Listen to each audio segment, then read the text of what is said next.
Today I feel gay. A few months ago, FIFA gave a brand new award to a sitting head of state, Donald Trump. Mr. President, this is your prize. This is your peace prize. There is also a beautiful medal for you that you can wear everywhere you want to go. No published criteria, no named jury, no shortlist. It appeared already engraved, already decided. That's where this story starts. But it's not an isolated event. It's part of a pattern. In 2016, Michel Platini, expected to win the FIFA presidency, was knocked out by a scandal right before the vote. The man who replaced him, Gianni Infantino, was later investigated by FIFA's own ethics body. A separate criminal case against him in Switzerland was dropped after he complained about the prosecutor running it. Yes, that's how powerful he is. This is the story of how Gianni Infantino got and kept control of the most powerful job in world football. This documentary is based on verified and documented records, not speculations. To understand who he is, his hidden agenda, and how he controls FIFA, let's go back to 2016.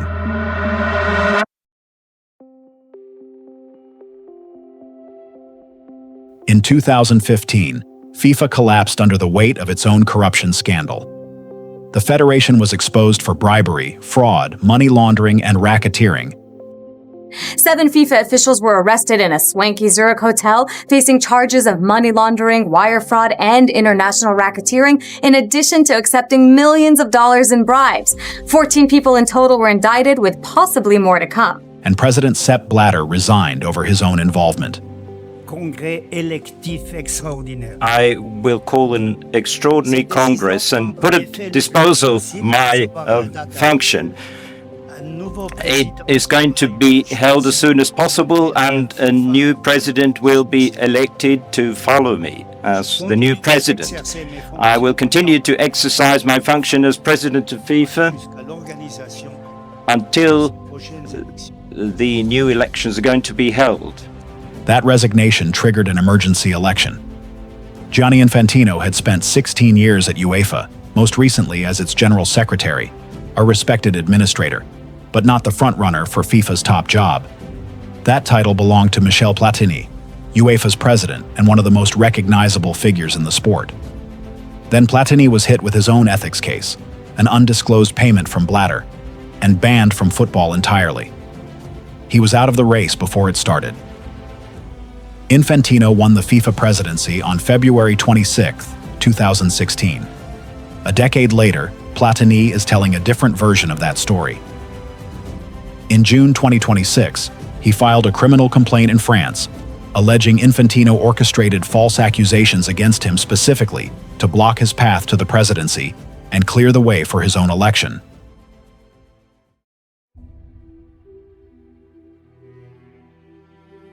In July 2016, just months after taking office, Infantino was interviewed by FIFA's own ethics committee on suspicion of breaching its code of ethics.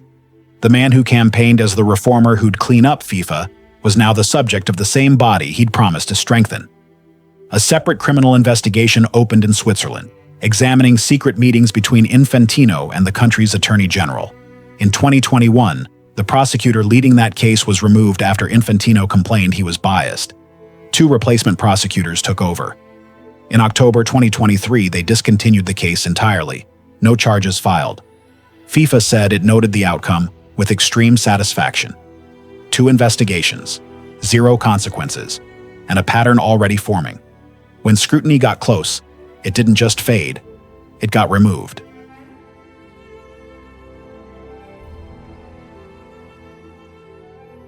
Infantino played a key role in selecting Saudi Arabia as host of the 2034 World Cup, advocating for its bid and restricting hosting eligibility rules in a way that reduced the number of competing bids.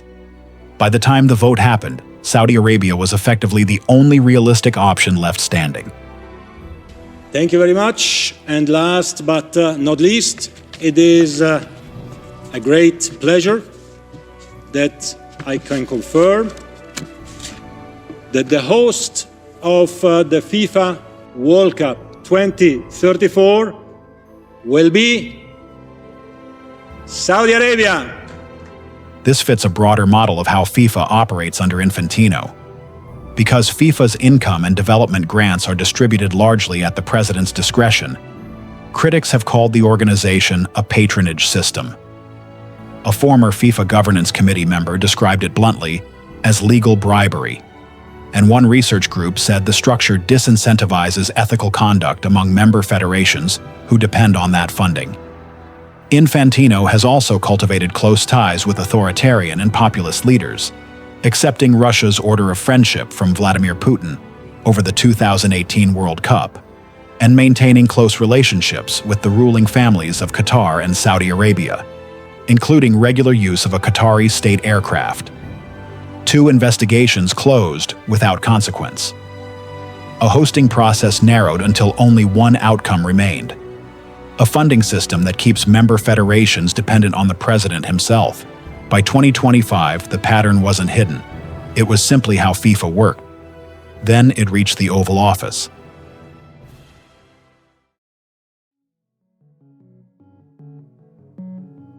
Infantino handed Trump the Jules Rimet Trophy in the Oval Office on August 22, 2025, the first sign of a relationship that would deepen quickly. Mr. President, this is your prize. This is your Peace Prize. There is also a beautiful medal for you that you can wear everywhere you want to go. Right now. Okay. The two appeared together repeatedly afterward, including at Trump's inauguration and the Sharm el-Sheikh Peace Summit. The day before the 2025 Nobel Peace Prize was announced, Infantino posted on Instagram that Trump definitely deserved it. The Nobel went to Venezuelan opposition leader Maria Corina Machado instead. 1 month later, FIFA announced a brand new award, the Peace Prize, with no published criteria, no independent jury, and no shortlist. Human Rights Watch reached out to FIFA to understand the selection process. FIFA had no answer.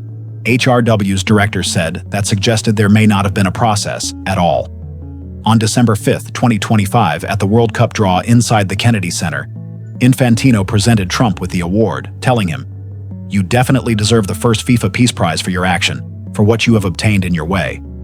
The Kennedy Center is a building Trump now effectively controls, having restructured its board and become its chairman in February 2025. FIFA gave its inaugural Peace Award in a venue run by the recipient, less than a day after his administration had ordered a deadly strike in the Caribbean.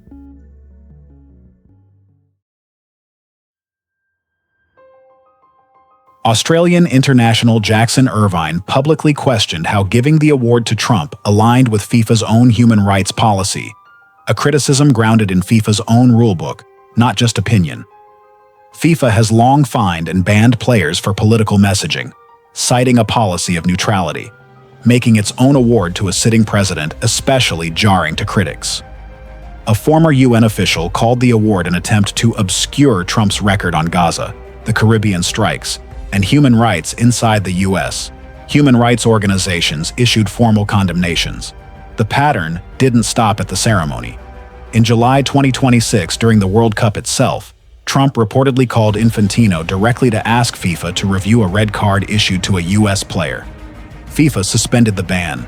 UEFA and Belgium's Football Federation criticized the decision, and several coaches publicly called for Infantino's resignation. An election won when a rival was disqualified. 2 investigations that ended without consequence. A hosting process narrowed to one outcome. An award invented for one man, in a building he controls.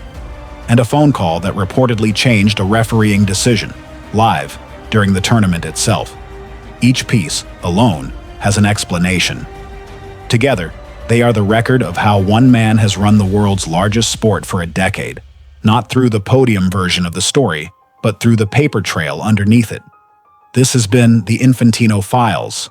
Comment who you want us to investigate next. Thanks for watching.